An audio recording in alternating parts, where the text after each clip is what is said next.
So if you could be here around 9, that would be great. Okay? Well, listen here. Hello, and welcome to 90 Day Fiance MK.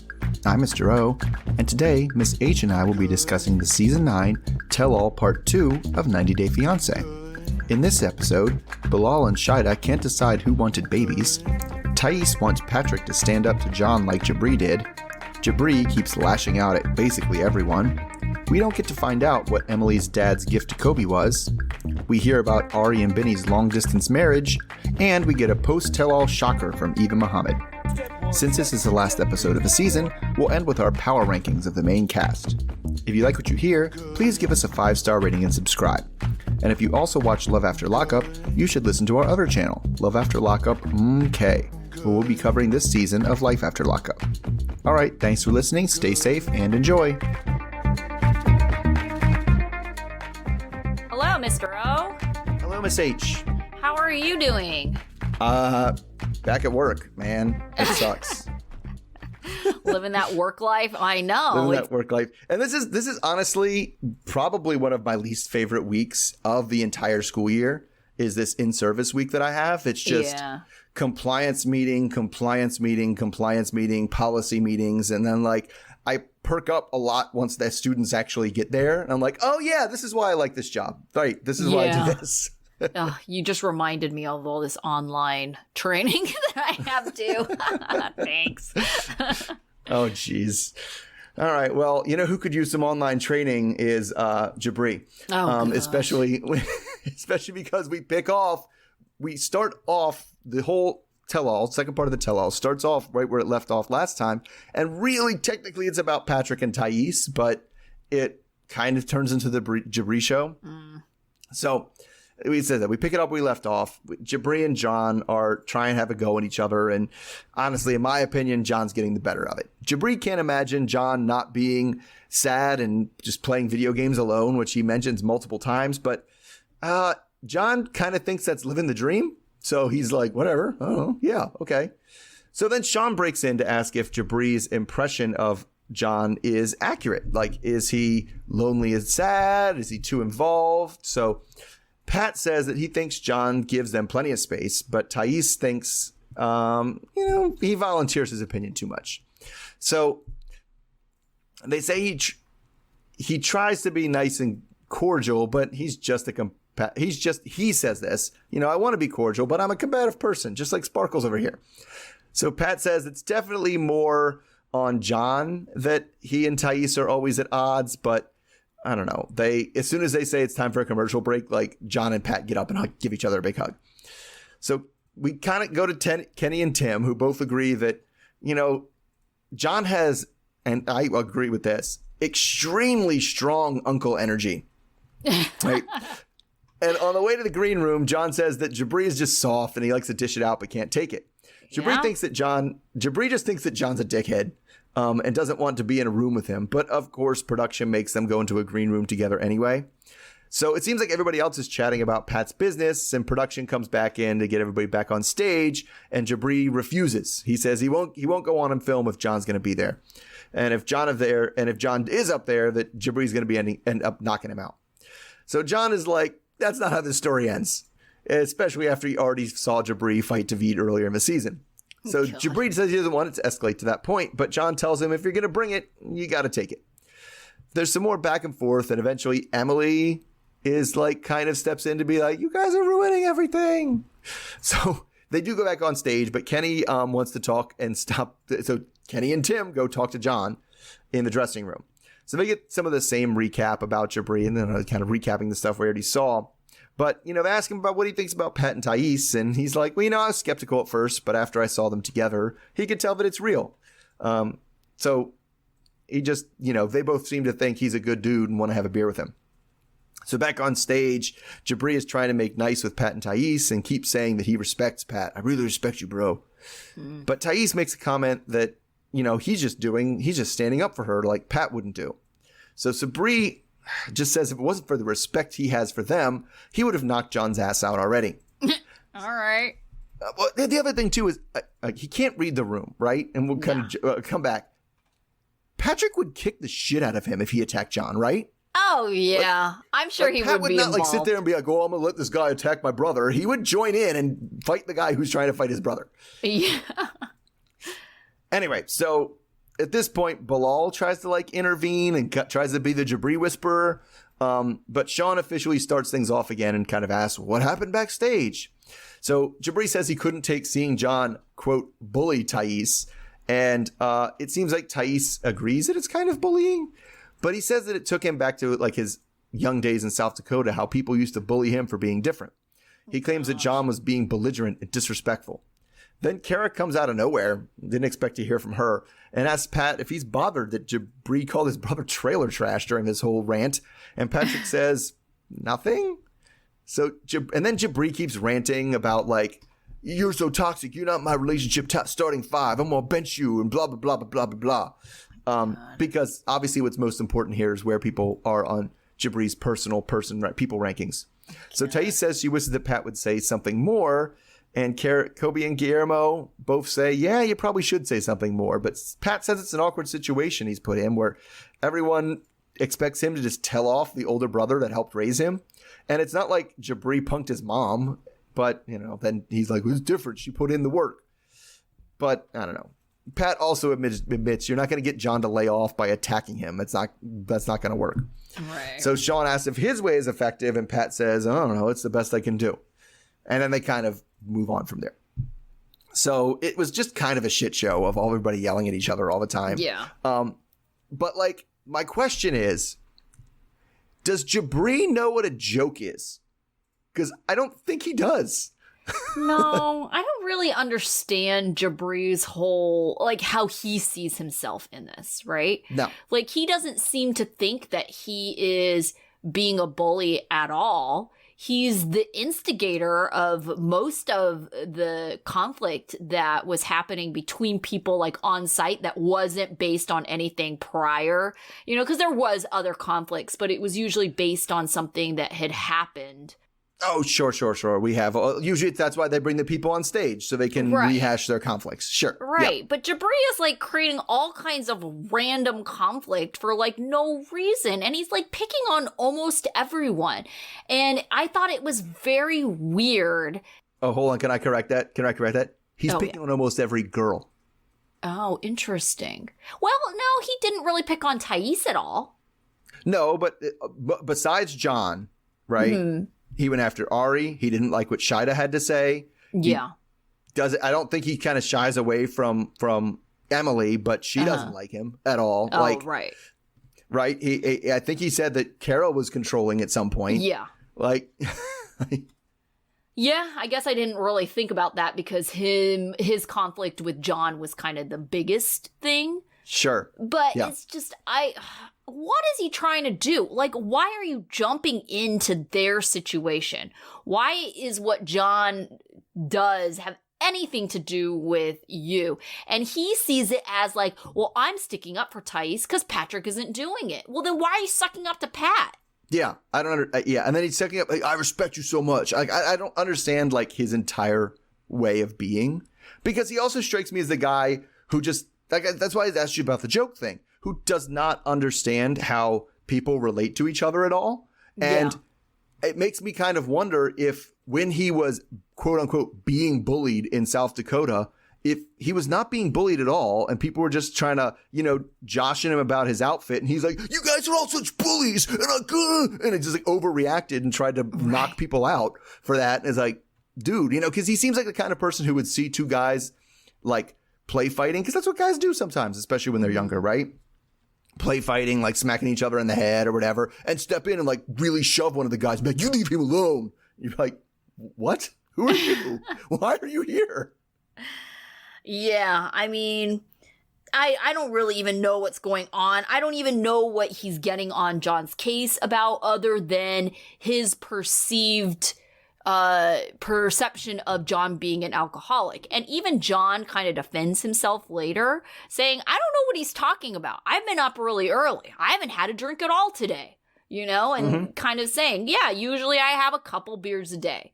which arguably could be, headed toward alcoholic some definition. Depending on some people's standards, maybe. Right. But I mean, it's like he can live without it. He came to the show, not drunk. I don't understand why Jabri, instantly attacked him for being drunk. Right. And it's just well, and that's the other thing, too, is Jabri, and we'll come back to it when we get to some of the other couples, just instantly is you're going to be lonely. That's my curse of you is you're not going to work and you're going to be alone. And he just is projecting so hard. Yeah. That's clearly his biggest fear. And so when he wants to really try to get under somebody's skin, that's what he tells them. You're going to be alone. Well, someone who's not as bothered by Jabri, even though Jabri clearly attacked them, is Ari. So we get an update on them. Avi, their son, is doing well and making a lot of milestones. Meanwhile, Benny has been spending a lot of time in Las Vegas. He's there to train for his MMA stuff, and he appreciates the large Ethiopian community there, so he likes to spend his time in Vegas. Ari isn't surprised Benny likes Vegas, but it's not really her thing. Jabri then repeats that this relationship ain't gonna last, and Shida tries to stick up for Ari and Benny and says to not talk on their relationship and to just stay positive. Jabri then directs all of this energy towards Bilal and Shida. He says that they're not gonna work out either. He doesn't feel their energy, and he says that he's usually right. Jabri thinks that Ari and Benny could make it if Ari was more supportive. Ari agrees that Vegas is a better fit for Binyam, and she's okay with having more freedom and living separate part-time. Ari says she really doesn't care. She really does care, which is why she gets jealous about things like we saw this season. Ari says she was recently in Ethiopia for 3 months with Avi to volunteer since there are wars happening there. Benny stayed at home because Ari was only supposed to be gone for a week, but even though she was gone for 3 months, he said that he did miss them a lot. Ari was worried about being abandoned, so she preemptively blocked Benny on WhatsApp, but that was more so she wouldn't be messaging him all the time. She didn't think that he would actually notice. Everyone thinks it's weird that Ari blocked him. Benny didn't know he was blocked and just assumed that there was probably technical problems and that, his messages weren't being delivered for another reason other than being blocked. At one point, Jabri makes fun of Benny stammering, and Ari stands up for Benny, saying that Jabri is bullying them, and Jabri claims to not be making fun of that. This was during the segment where Benny was talking about breastfeeding. So we revisit the clip where Ari gets wine thrown in her face, and Benny has a call with his sisters after the fact. Everybody jumps on Benny for not defending Ari. Ari understands that, Benny was just trying to keep the peace. She also knows that Benny is struggling to express himself because of the language situation. Ari does say that she never received an apology. All right. So do you think that Ari is being incredibly unsupportive of Benny? Because this seems to be the reason, at least what Jabri says, the reason why they're not going to make it. He seems to think that as soon as Ari gets on board supporting her superstar husband, that this relationship's going to thrive. I mean, okay. He's never going to be a superstar. We have to acknowledge that. Mm-hmm. He's 31. He hasn't had a fight in 2 years. Mm-hmm. He doesn't have a fight scheduled right now. Yeah. He can be in Vegas all he wants. He might, win a few fights, but he's never going to be a superstar, right? And the amount that she's kind of letting him get away, indulging him in this fantasy that he's actually spending a lot of money and time pursuing is actually really supportive. I don't think you could find literally anyone who would be as supportive of this right now as she is. Right. And I think it's like, Jabri, have you been watching this season at all? Their problems are not specific to him wanting to have an MMA career. Which didn't even come up before this season. I know. He was a musician and a dancer and Yes. this is not their issues. Now, if anything, I mean, I think Jabri is really narrowing in on the argument where Ari got jealous about his sparring partner.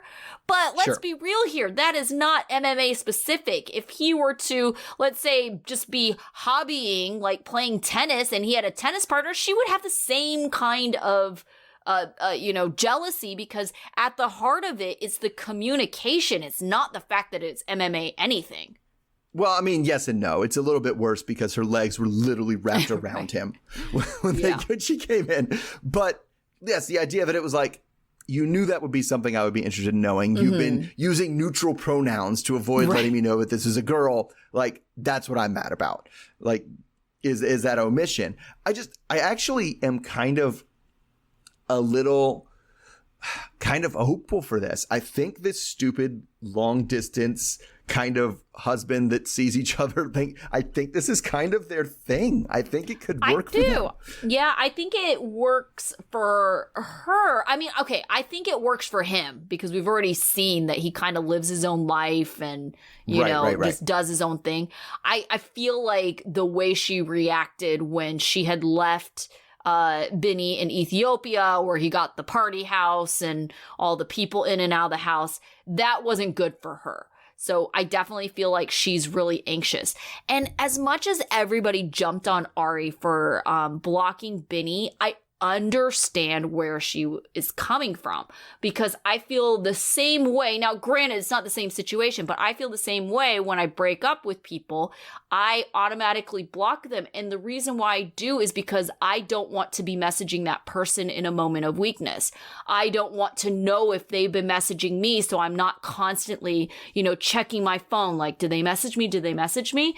And I feel like Ari has that same kind of anxiety that has her, like constantly messaging him and bombarding him, and then feeling that rejection when she's not getting the same back in responses.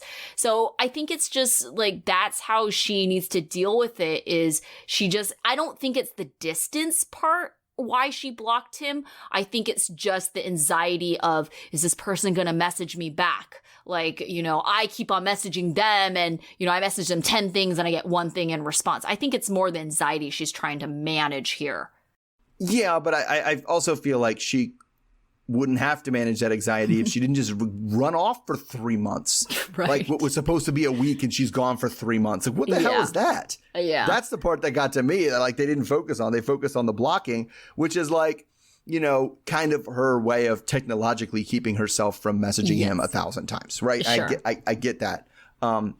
But yeah, to me, it's like, wait, why don't we focus on how you straight up just left the country, went back to his country without him for what was supposed to be a week and stayed for 3 months with your son, who you specifically moved to the U.S. to avoid the situation in Ethiopia. Like, I'm very confused here. Yes, it does give me deja vu vibes. Like, I'm sure this is how it went down with Leandro. Like, she just kind of was like, oh, I'm going to travel for a little bit. And all of a sudden, a few months later, and she comes back and she's knocked up and has a fiance. And he's just like, what?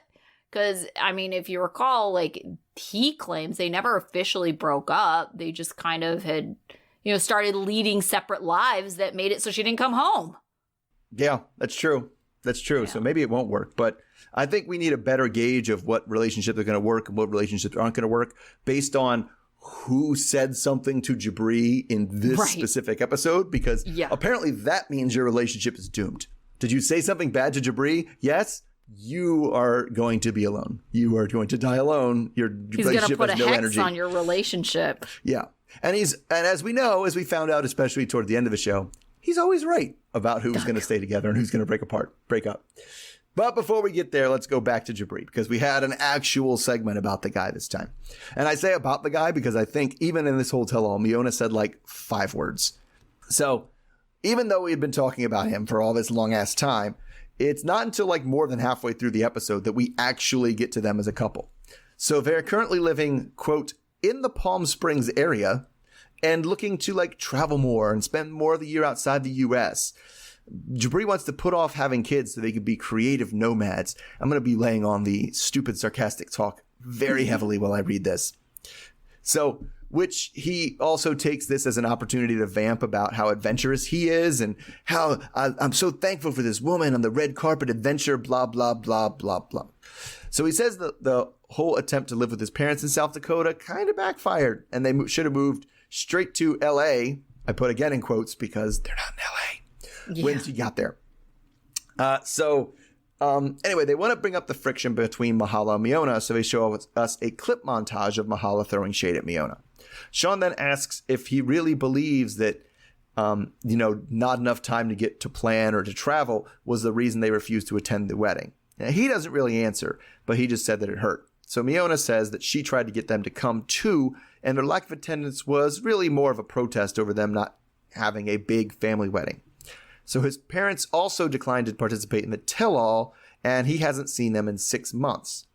But one person that did not refuse to participate in the tell-all, surprise, surprise, was David. So he comes out now. So Sean asks how things are with them, and David says that things are always intense, but Miona added a distance that had not been there before.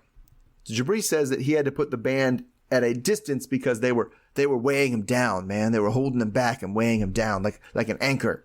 So they were just dead weight. And last time they were on tour, and he was just carrying everybody through everything. So the band was giving him stress, and Miona was releasing it. So David wishes that Jabri would have, said these things at the time. He's salty he found out about their engagement and wedding both through Instagram. So Jabri says that David wouldn't have come anyway, so what does it matter? And they continue these circles of, basically blaming each other for, you started it. No, you started it. No, you started it. Until Jabri just gets up and walks off on stage mumbling about how this is some bullshit. So backstage, he just needs to cool off, and all he wants is for David to be happy for him. But instead, he's just jealous of his light and shade. I don't know. But I get the impression that David hasn't reached out in a long time, and and Jabri thinks he's just trying to come on stage and make himself look like the good guy, even though he hasn't made any attempt off stage. So eventually he comes back saying he just wants to have his friends and family support and be happy for him. So we asked Miona if she feels responsible for breaking up the group, and no, not really. They were already breaking up without me. So Kobe agreed. Kobe, though, thinks it's 100% on Miona. So David adds in a new wrinkle about Jabri breaking some kind of commitment he had to the band, and he broke it to go with Miona, and there was no communication. So they ask him about it, and he just says, I didn't follow through. So it seems like there actually was something there, but we don't get details of. So David says that Jabri is just too unreliable for the band to work, and that the friendship might be salvaged, but they have to give it more time. But Jabri says they could mend the whole thing right now if David just admitted he was wrong about everything. So he's looking for lots of words of affirmation, and as soon as David says, well, I was wrong about Miona, he gets up and they have a big dramatic hug. So on the way out, after the episode is over, he says that, Ari and Benny and Bilal and Shida are toxic, and that, because other people are so worse off, maybe he has less work to do on his relationship than those other assholes. God. But anyway, light, speed, energy focus, adventures, whatever. So, okay, I was thinking about it putting it this way. We got to him, and like I said, I'm talking about him because Miona didn't say anything, right? Yeah. Yeah, exactly. I thought that was really weird. Is he the fakest person we've ever seen on the show? Yes. Everything about him is super fake. Yeah. And just for him to be, and it's funny because he always goes off on being genuine and being things, and he's just so fake about everything. Yeah. I mean, I thought it was a little too quick for him to all of a sudden be like, oh, he said the magic words. All of a sudden, I feel great about this person now. Let's hug it out. And I mean, granted, I'm not saying you can't, have an apology mean that much to you where you do have a change of heart, but you can't be that angry just to flip it on a dime. Yeah. Yeah. For that long, just be like, oh yeah, you're my brother now. It doesn't make any sense. And he just is living this Instagram life, right? Yes. Yes. And that's all he's doing. And it's just, that's kind of the direction that I feel like us, and I think a lot of people who watch the show are I don't want people like this on the show. I don't want people like this who are just trying to increase their follower count so they can, I don't know what random MLM he's going to get involved in, but it's going to be one, and he's going to try to parlay his show into a big MLM business. Maybe it's her makeup business. I don't know. Yeah, I think they talked about her trying to start like a beauty line of like makeup and things like that. So I could see them trying to like repackage something cheap, you know, and resell it and things like that. But yeah, I am frustrated with how this show has kind of gone the way of influencers. I think and it's not that I believe that they are not a real couple. I do believe that Miona and Jabri are a real couple. I actually really like her, but maybe that's because I feel bad that she has to deal with such like crazy energy, and she's just clearly along for the ride and just like, I don't want to look bad, so I'm not going to say anything, right? I'll let you look bad if you want, but that's not what I'm trying to do, so I'm just going to sit here and be quiet. That's very much the impression I get from Miona. But yeah, I don't like it. It just seems like such an attention-seeking energy, and it's like, to me, that's the whole tell-all. Jabri, like, pay attention to me. Yes. No, whoa, we're talking about somebody else? We got to bring the attention back to me now. Bring it back to me. I'm going to give my opinion. I'm going to make a controversial statement here to bring it back to me. Well, and he does some of my least favorite things about when people talk and they say something that they think sounds profound or they think sounds things, but I'm like, what you just said didn't have any meaning at all. Like, you're dimming the light with the energy of the energy. I'm like, that doesn't mean anything. You didn't convey any ideas with the words that you said. Yeah. Yeah, he is not my favorite. And who else isn't his favorite? Emily and Kobe. So we see some footage of Emily giving birth to their daughter, Scarlett, and a small montage of family pictures, which brings tears to Emily's eyes. She says she loves her family so much, and she's thankful that Kobe could be there for Scarlett's birth since he missed so much time with their first-born, Coben. Kobe got up front and personal with Scarlett, meaning like all the way in the hoo-ha, as she was being born, and his only comment was, he doesn't do well with blood. Emily shares that she had her placenta freeze-dried and put into pills, and she's been taking these as somewhat of a hormone replacement pills. She is plugging that, the benefits like losing baby weight and increasing her breast milk. Guillermo says that he won't be cooking placenta in their kitchen anytime soon. Kobe says that they haven't had sex in over a month, even though Emily seems to think it happened like just a couple weeks ago. Kobe says it's been about 4 to 5 times since Scarlett has been born, so clearly their sex life has definitely suffered. Shida throws some shade and says that Bilal is king of not getting anyone pregnant, so, you know, take that as you will. Later, Lisa and David, Emily's parents, video chat. They are still living with Lisa and David. Emily claims to help out with things like the groceries. Sean then asks about Lisa and David's sex life. David claims that the house is soundproof, so it's all good. Lisa then says that breastfeeding needs to be normalized. Ari still breastfeeds for soothing, and Avi is about 2.5, and Binyam says that in his culture, that's normal. Sean then asks what David gave Kobe at the wedding. If you remember, there was something kind of wrapped up in a little handkerchief. Kobe doesn't want to share what it is, and it causes Kobe to be emotional. But it seems like the immediate family is all in on this secret gift. Later, Kenny and Tim talk to Emily about parenting and ask how it's going. Emily thought she would get a lot more attacks on this tell-all. She says that Jabri was coming at people, and that just rubbed her the wrong way, so she wasn't a huge fan. She said she felt the most connected to Thais and Kara since they're both pregnant. And then she was most surprised to see how small Ari and Binny are in real life. All right, so why do you think they even brought up this gift that David gave Kobe if they can't even say what it is? I mean, they could have, right? I think it's one of those things that I actually thought that was really sweet. It was very sweet. They should just edit it out. I don't like questions that are unanswered. Just edit out that whole part.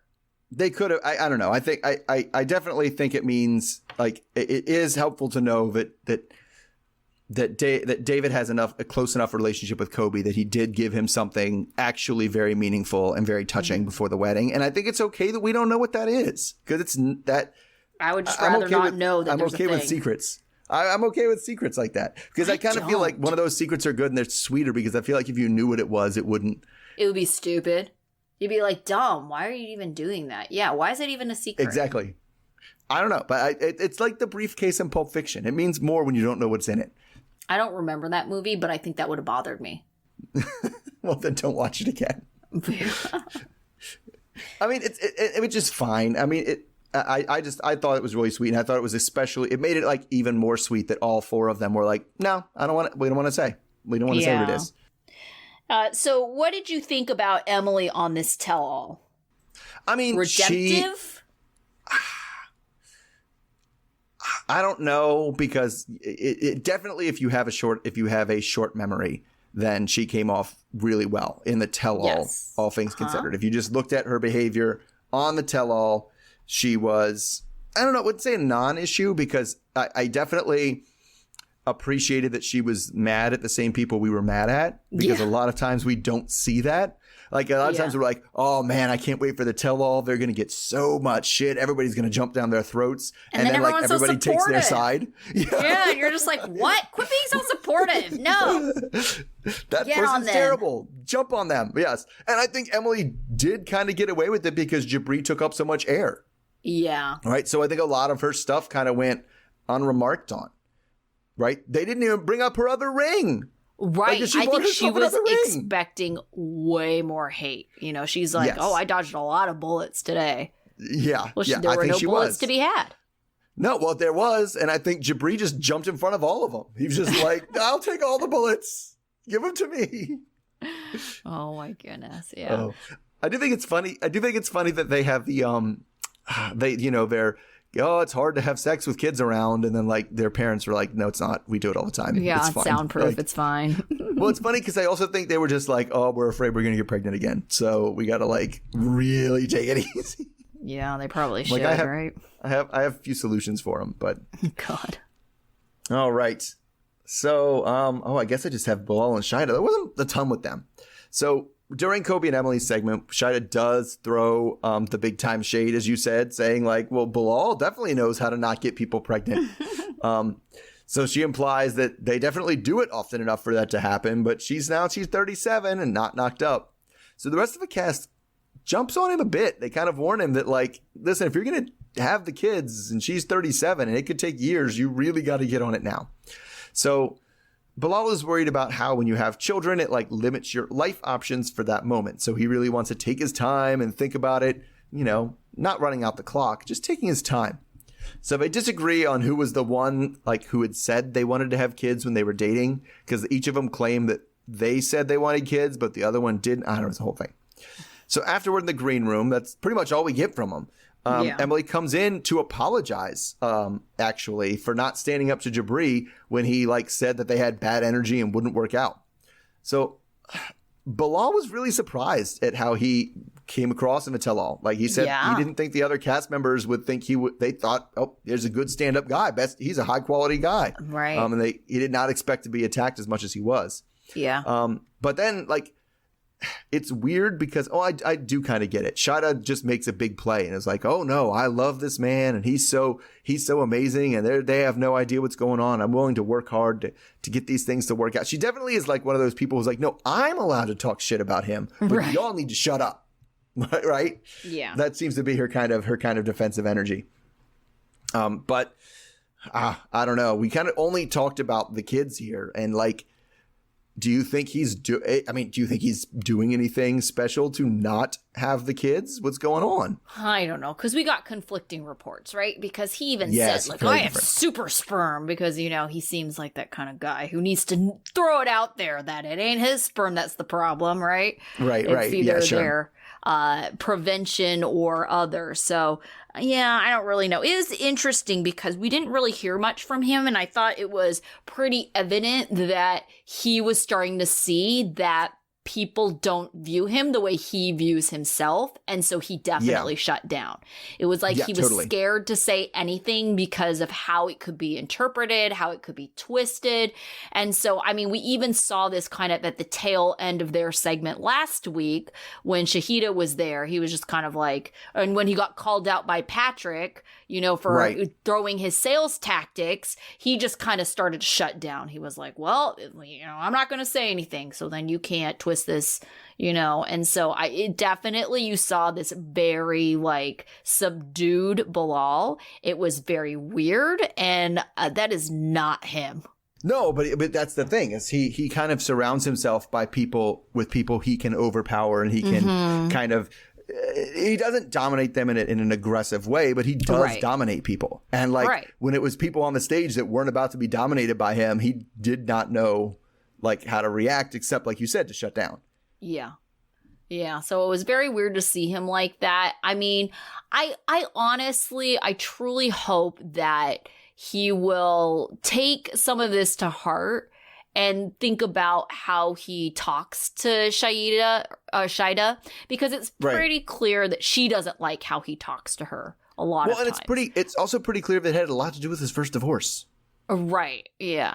And so I think like it's one thing coming from her, and he's probably like, well, that's your perspective. But if it's everyone else's perspective as well, then maybe it's something that we could afford to work on, right? And just how he generally treated her, how he kind of talks down to her, how like he kind of just, I don't know, like browbeat her into doing what he wanted, which was like the prenup, you know? So it's just kind of like he very much gets his way. And so I really hope that he takes this season and people's reaction to seeing him and realize that he isn't always right, and that everybody has something that they could work on to be a better person, because he seems like the type of person to say that. Like, oh, yeah, I'm always striving to be the best version of me, striving for excellence. Yes, I'm an excellent striver. Right, but not actually doing the work or believing that he really needs to be better. Yeah, totally. I mean, they're going to be back, right, for HEA. And, you know, the classic thing that they do when they do bring somebody for HEA is to switch who's the good guy and who's the bad guy, right? Yeah. Yeah. And so I could totally see them kind of, maybe he is learning. Maybe he did figure out how to get a little bit better and she's being immature. But I don't know. I don't think you can just change on a dime like that. And I feel like once it gets back to the situation where he feels like he's in control, because he just felt like he was out of control. He couldn't control the narrative. Yeah. Right? No, absolutely. That he'll kind of go back to doing the same stuff. Okay. Let's revisit this HEA thing, because I didn't see any previews. So who's on HEA this season? Oh, it's not good. Oh, gosh. Please tell me Jabri is not on it. No, not Jabri. No. Oh, thank you. Okay, so we have Angela and Michael, Libby and Andre, Jovi and Yara, Ed and the single life person he got, Liz. Oh, Liz. Jenny and Sumit, Kim and Usman, and then I thought they added Bilal and Shida. But I have to check that out. Can we just skip this HEA? Not good. It's not good. Terrible. It sounds awful. Yeah. Oh my goodness. Okay, well, that was my first reaction to these couples that are going to be on HEA. I'm not excited about any of them. Maybe Yara and Jovi, just kind of see how their life has evolved with their daughter being a little bit older. But anyone else, I'm not looking forward to any of these people. No, and it's only because of, like, Yara's entertaining. Like, she's funny. I think she's funny. Other than that, yeah, I don't like anybody. I'm not a fan of anyone else. I don't need to see the same old, because I mean, it's like these people have had multiple seasons. This is at least 4 or 5 plus we're talking about. It's the same shit. Like, you can try to tease us as they have nothing new to offer me. Family Angela drama. has nothing new to offer me. Yeah. So we know it's going to be the same shit, different season. So, I mean, Kim and Usman, I think, are the only ones that are newly repeated. Go on, Big and Ed. Well, not really, because they've had 2 seasons of single life with the 2 of them. So, I mean, this is their 3rd season. So it's just like of that. If the people watch Single Life, I don't know. I never watched Single Life, so I don't know that. So if you're just going by what's been on TLC, then that's newish. Well, Single Life is airing on TLC. Oh, well, it was before. I mean, probably not too much fanfare because most people had seen it. Yeah. Right. Exactly. All right. We got one more couple. Okay. Oh, yes. We got our, oh gosh, I texted you right after. I was like, WTF, what just happened? Okay. That being said, I finished, I thought the show was over. I didn't even take notes on the little clip they had at the end, but we'll get there. So we see a clip of the first dinner with the squad, and Tatiana is the guest. Oh, by the way, we're talking about Mohammed and Eve. Eve, she hopes that this will be some kind of resolution and hopes that they can either move on or part ways.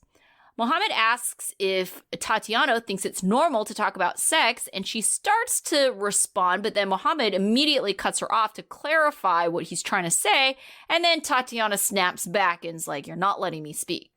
Mohammed then says that he has now a lot of American friends, and talking about sex immediately just isn't normal. Tatiana defends herself and says that with that particular group of girlfriends, talking about sex is the norm because they actually met through Tantra. Tatiana says they didn't mean it like how he took it and they were just trying to get to know him. But then Mohammed, asks if she figured out anything about him and if he's good in bed. Eve says that she empowered Mohammed later to speak up and say he's uncomfortable talking about something if he's asked questions like this. Eve then points out that she has no idea that Mohammed was even a virgin until after they had had sex. She had assumed many things based on, Americans and American culture, including her ideas of people and premarital sex. Tatiana says that Mohammed had every opportunity to say that he was upset because they had tried to check in with him and say, "Are you okay? Is everything all right?" And he acted like everything was okay. And then it comes out in this tell-all and then, the clips of his interviews that he really wasn't okay. And in this tell-all specifically, he's coming out aggressively. Eve also claims that she didn't know he was upset either. Tatiana then brings up the other sponsor situation where Mohammed basically said that if she wasn't going to get the paperwork in time, he could find another sponsor. Eve also claims she didn't know that he was upset about all of this. And then what am I talking about? Jabri tells her to chill because he sees true love between Mohammed and Eve. And, he knows exactly who's going to make it and who's going to not make it because he's always right about these things. Tatiana thinks that Mohammed's ego needs to be in check. Mohammed was ready to say something, but Eve tells him to just calm down. Tatiana says that they just try to vet Mohammed, and Eve says she loves these women and she calls them her soul sisters. Mohammed appreciates the soul sisters for the supportive friends they are, but he ultimately disagrees with how they tried to get to know him. He expected different kinds of questions. He eventually gets up to offer a handshake to Tatiana as they give each other a hug and supposedly resolve everything. Backstage, everyone seems to side with Mohammed. Tatiana then wants to talk to Mohammed, away from the group and says she apologizes and just doesn't want him to be mad and points out that, we may have asked those questions, but you called us stupid. So going forward, Eve and Tatiana want them all to be cool and they all hug it out. All right, that's where I thought it ended, but then we got after the tell-all, the title card, that apparently Mohammed had been texting with another woman and saying things like he was going to see a divorce lawyer and that as soon as, things were settled and figured out his green card situation, that he would be off to see this mysterious woman. And Eve saw all of these text messages and they don't actually say, what the status of their relationship is other than it sounds like they're both working on it and Mohammed learned his lesson and that, this other woman, too bad. So do you think that this is going to last? Do you think Jabri really knows? But no, of course not. Like, I'm pretty sure I'm reading out. I'm pretty sure they're actually officially broken up at this point. Yeah. Like, And they just couldn't say anything about it until after the tell-all. Sure. Like, there was definitely lots of, like, suspicions and things flying around social media, but, like, I think that's where it's at because, like, seriously, the text message, like you said, were very much like, as soon as I have my green card, I'll get this divorce handled, right? Like, and we'll come to you. Like, yeah, and it's crazy that we talked about all of this stuff that was in their story, right? He had inappropriate things and asking him too much about sex and the squad and the thing with the plumber and too much. And like the storyline they try to juice most of the time is he just here for the green card. It was the first time he was really just here for the green card. Right. Yeah. Yeah. And they just didn't get it at all. Right. Oh my goodness. I think the turning point for me where it's like it was the whole other sponsor situation. The other sponsor, right? Yeah. As soon as he mentioned the other sponsor, like even at the mosque, like at the community center or whatever, and like, well, I don't know, maybe I can find another sponsor. It was like, oh. Do you know how this works and how important is this to you? So clearly you're not here for love if you're just looking for another sponsor. Right. And he tried to make, I feel, some things about like, oh, he wanted like a co-sponsor because of financial reasons, right? And I think that was the way Jabri put it. Like, similar to when we had Nicole and Asin, right? Her mom had to sign on with it because Nicole didn't make any damn money. Well, we have a couple other situations. Remember Tiffany and Ron, same situation, right? Right. I mean, at least in the application, she asked her stepdad or her dad. Right. Yeah. And so that's plausible, but he was like, it didn't sound like what it was. And now it sounds like, well, it very much sounds like Jabri doesn't know what the hell he's talking about in terms of what relationship's going to make But did we ever think he knew what he was talking about? I mean, obviously not. I didn't think so. But what's funny because that was to me the whole time I was like, are these people really going to get married? Are they really going to get married? This looks awful. Like, well, this was the couple that we had said almost from the very beginning. This is a couple that should not get married. And not even necessarily because of this. I mean, I didn't foresee this specifically happening, but they come from such different backgrounds. And it was just like they were completely clueless about the other person's expectations of, even how they were going to live their life together. That it's just like there is no way that these people can get on the same page. They're not even in the same book. No. And like it's crazy that she looked past all like the red flags and like you not find the first person that he's texting with either. Like that doesn't pass a sniff test either. So he's just been doing this the whole time. Like he's not in it. I mean, and quite honestly, they just never seemed like they like had that love for one another, Right. They didn't seem to have that. And some people, I don't know, I kind of blamed it on his conservative, how conservative he was, that it's like, oh, maybe he just is not comfortable like displaying affection, especially on camera. But there was nothing. There was like, it seemed very cold. Yeah, definitely. All right. So because this is the last episode with all of them in, we get power rankings this time. Power rankings, yes. Yeah. So I will up front say that I had to do some last minute shuffling after this new information came to light. So yeah, I feel like my ranking is going to be all over the place. And quite frankly, I will be upfront and honest that I tend to have short-term memory.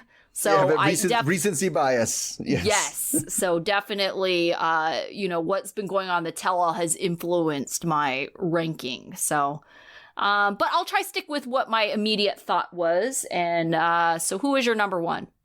My number one, that being the best person, the person I like the best, was Guillermo. I also went with Guillermo. He had some legitimate concerns. He didn't, try to get advised from people. I don't think he did anything that was somewhat questionable this entire season. No, he was calm the whole time. He was like, I don't know, he did a couple of things that were like, oh yeah, you're young. Like just to remind you that he's young. Right. You're a bit immature. Sometimes you're a bit immature, but other than that, no, he was just good the whole time.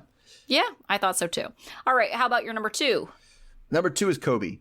Okay, not too far off for me. Yeah, so Kobe I thought was, good. He had The one questionable thing I think he really did was going along with temperature, going along to get along with the, well, women in Africa, an African man are in charge of the house. And then, not being the most progressive person about the breastfeeding. But I think other than that, he just seemed like, he really wanted what was best. He seemed to have a good relationship with her parents, just pretty good dude. Mm-hmm. So my number 2 is Miona.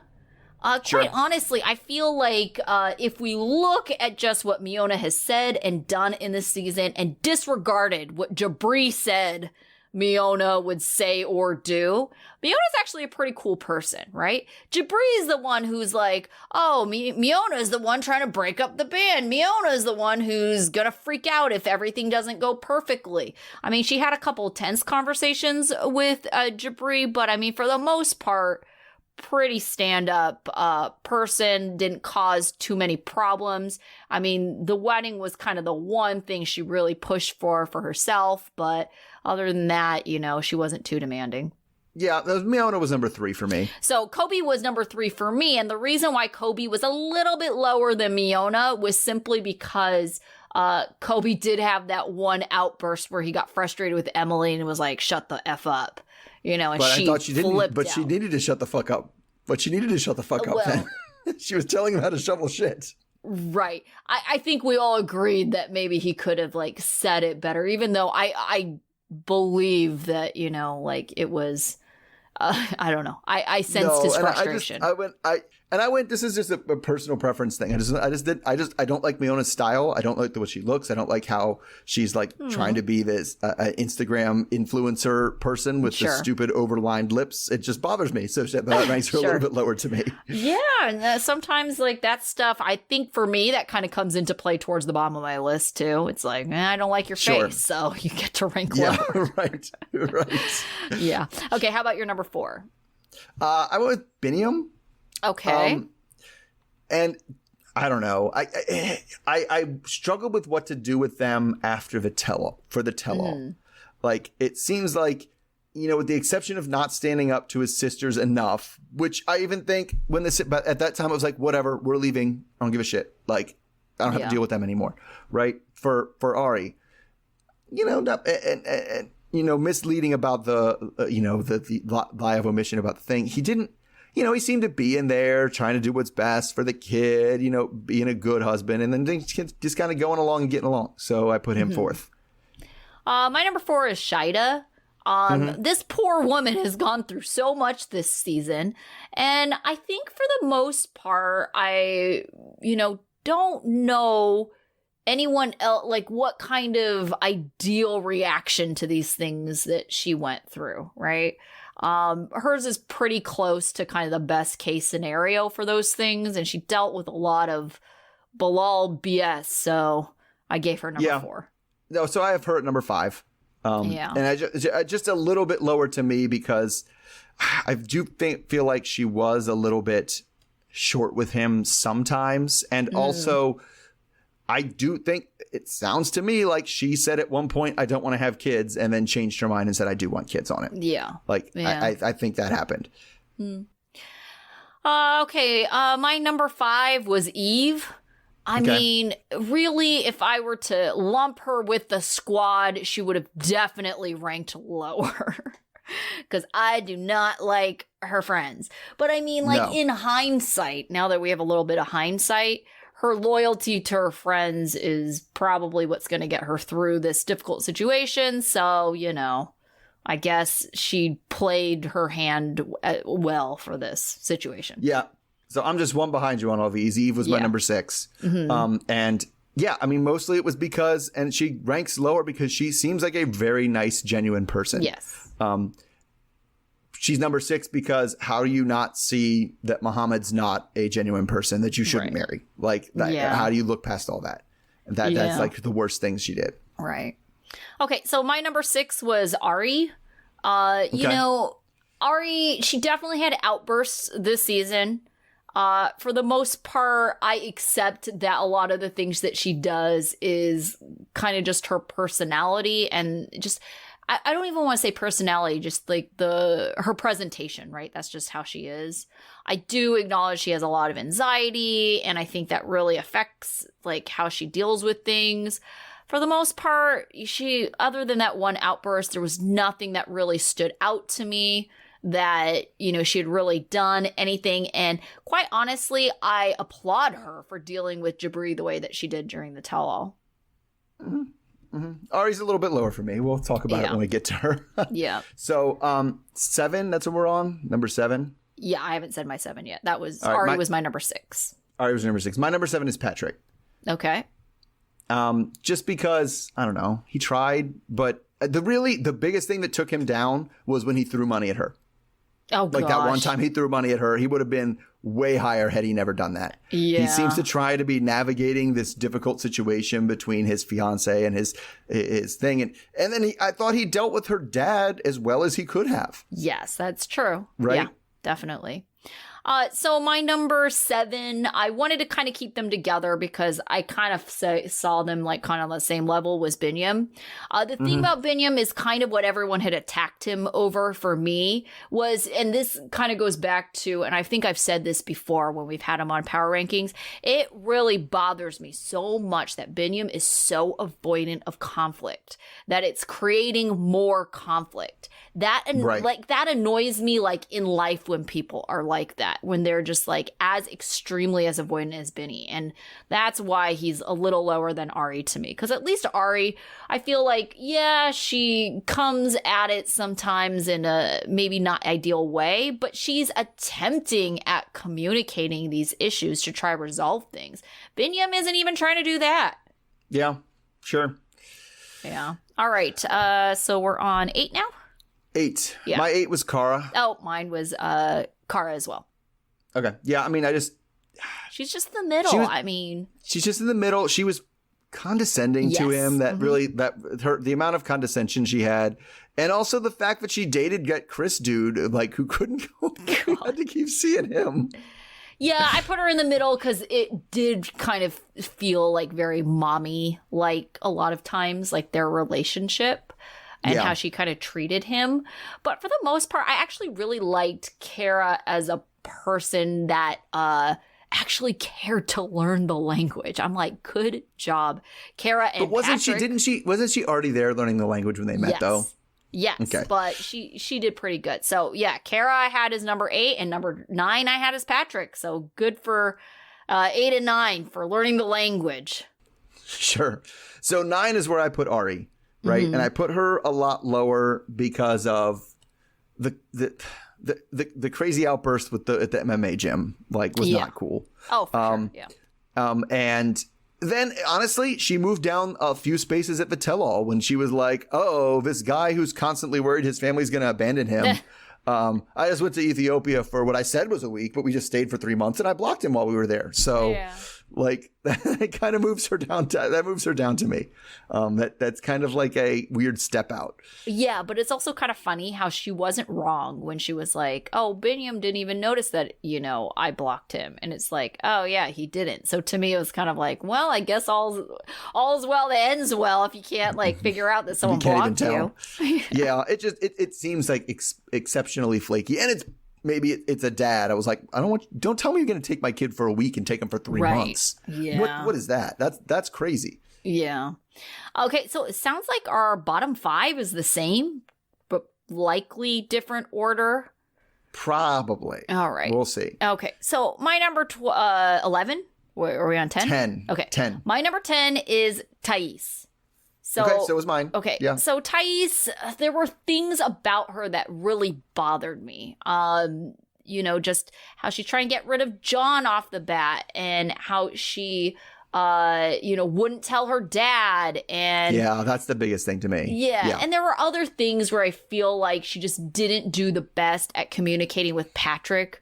And I just remember we gave her dunce so many times at the beginning of this season because it was just like, oh my gosh, you're just doing these like annoying things. And I get that there are needs there, but I feel like, and I don't know, maybe it was a language thing, but she just did not approach getting what she wanted in like a constructive way. Yeah, and I just feel like a lot of the time she just ended up on the wrong side of what was right. Right? Yeah. The dad thing is the biggest one. Like, how do you do that? How do you keep that secret? That's ridiculous. That's putting you way down there. Right? Trying to get him to kick out his brother without understanding the nuances of the situation. And then things like being really mad about this party where she met her best friends. Yeah. Like, right. These are my American friends. What did you know? Oh, it was that party that I was pissed off at John for holding. It's like, so maybe John does have some good ideas sometimes, doesn't he? Huh? Yeah. Yeah, definitely. Okay, how about your number 12? Yeah. 11. 11. So my 11 is not what I thought it would be before the tell-all, and it's Emily. Same. Yeah.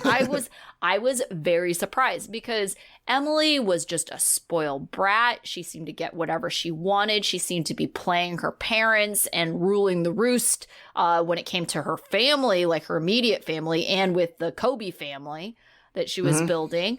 But I mean, at the tell-all, granted, no one was coming for her, so I'm sure we didn't see kind of that defensive side. But I agreed with her position on a lot of things. She didn't attack anyone. She called out Jabri, maybe not to Jabri's face, but I also appreciated that apology she gave to Shaida and Bilal for not standing up to them. I think it was sweet of her to consider their feelings. Yeah. I mean, I definitely think she came off a little bit better. Now, that to be said, she's still in our bottom 5, I right? know, Because she did a bunch of awful things during the season. Sure. And it's funny, but like I said, some of the worst ones didn't even come up. Like they did mention taking him for sex before bringing him home to Coben, right. But they didn't mention the ring. Like they didn't mention some of her weird expectations about things and how, you're right, she was very bossy about a lot of stuff. Like that didn't come up, but man, some of these other people. Oh gosh, we're worse, right? Yeah. Okay, well, let's see if we see eye to eye on the last 3 here. Who was your number 12? I mean, I think I wanted to go lower, but Jabri. Okay. Jabri. I mean, we spent the whole time talking about him, and it was not just the tell-all. We have the recency bias from the tell-all. Mm-hmm. But the way he acted on the tell-all kind of tells me, oh, that's why all these relationships are strained. I get it. You've been an asshole this whole time. Yeah. And we just haven't seen that much of it. Right. So my number 12 is actually Muhammad. I don't know. Maybe he should have been lower when it came to the actual things he did that were actually hurtful to other people. And that's where I had it. He wasn't as annoying of a presence on my TV screen as Jabri has been these past 2 weeks. Yes. Yeah. But granted, what he did was probably the most hurtful to any partner on the show. Right. Yeah. Exactly. Yeah. And not just the cheating thing. Like the whole wanting to get another sponsor, Well, and also that part where she was like, but I want to have a nice wedding and I want it to work. And he was like, I don't care about these things. Right. These are things I don't care about. Like, that's just so hurtful. Yeah. Yeah. So being hurtful. Okay. But Muhammad was my number 13 or no, 12. He was my number 12. Jabri was actually my number 13. Because he was such a villain on this tell-all. When it comes to the actual, season, I found him to be very annoying. Sure. His dumb fight with David when they were in the studio, that was also not winning any favors. The number of times he's so just, corny and cringy and, he's a very, very corny person. Yes. And that did not help, but this kind of obviously the tell-all put a whole other edge on it. So, I mean, we had those switched. My 13 is Muhammad. Because, I just think that what he did, especially at the end there, just is hurtful enough to the partner that it puts him a little bit below just my mere annoyance at this person's presence. Yeah. Well, I mean, I thought Jabri was hurtful to other people. But not his partner. I mean, not his partner. He was pretty good to Miona, but I mean, running around telling couples that they're not going to make it. I know, I'm never wrong about these things. And then the couple that clearly shouldn't be together, oh, you're going to make it. I can tell true love when I see it. It's like, oh my God, idiot. That's true. Right. However, that means we both have the lowest person. Yeah, we It's agree. the same one. Bilal, That's is Bilal. a terrible partner. I mean, quite honestly, he just gave, fatherly, tone this entire time. It started off on the wrong foot with this whole prank, which it's like, I feel like I would even respect this slightly more if he just would be real with everyone and be like, this is a test. Like, I wanted to test her. I feel like I would at least, like, one level above, like, his whole, oh, it's a prank. It's like, who are you fooling here? But no he, one also, thinks it's he a always prank. says it's a prank, but also it's a test. And why are you trying to make those two Yeah. things? Those don't go together. Like, pranks are not tests. Tests are not pranks. It doesn't make any sense. Yeah, and I think he knows that it comes off a certain way if he says it's a test, right? He comes off as this, like, suspicious, untrusting partner, and that those aren't good qualities. And I think he knows that. And so I do think there is this whole element through the whole season of him trying to, be very intentional about how he comes across his image, Yes, on this show. Totally. And so it's just like, but it's so transparent. We all saw through it from day one, like what was happening here. Yeah. Yeah, we did. And it's like the little things. He was consistently awful. Like, you remember the part where they went to his mosque, and after she did the little playful head tap thing, he completely just ditched her and, like, gave her the silent treatment the whole time when she was supposed to be meeting people for the first time. Right. Like, he's just, and that the condescending attitude of moving around and doing exactly like the sales pitch thing of overcoming objections or whatever. It was frustrating to watch all season long. Right. And I think he really truly thought that he could control the narrative. And when he realized that, like, people weren't buying the narrative that was, being given to us, that's when he shut down, and he was just like, all right, yeah, I'm just gonna sit in this corner if that's here. what you guys think. If that's what you think, then you can think that. It's like, well, it's like that kind of attitude. You're just like, oh, exactly. Gosh, yeah. All right, so that was our power rankings. Did you end up having a life lesson? Yeah, I'm kind of all things came from Emily. Like, and it's one of those things, like, if you do feel bad about something, just like any other communication, say it. Like, say it out loud. Yeah. Like, it really does mean, it doesn't mean as much as it would have if you actually did what you said you should have done. Mm-hmm. But, it does kind of serve as an acknowledgement after the fact. Right. And that's what a lot of people want sometimes, is to feel like they're heard or understood by other people. So I do agree with you that, just a simple apology or an acknowledgement of what happened really goes a long way. Right. Yeah. Okay, so my life lesson has to go, it's towards Jabri. You may have opinions about someone else's relationship, but unless specifically asked, and I would say even by the person themselves, keep it to yourself. I mean, no one was asking him. Sean wasn't asking him who he thought was, gonna stay together and who wasn't. Keep that shit to yourself. No, I mean, that's the thing to me, is it was so obviously just him lashing out at the people that angered him. Right. Like,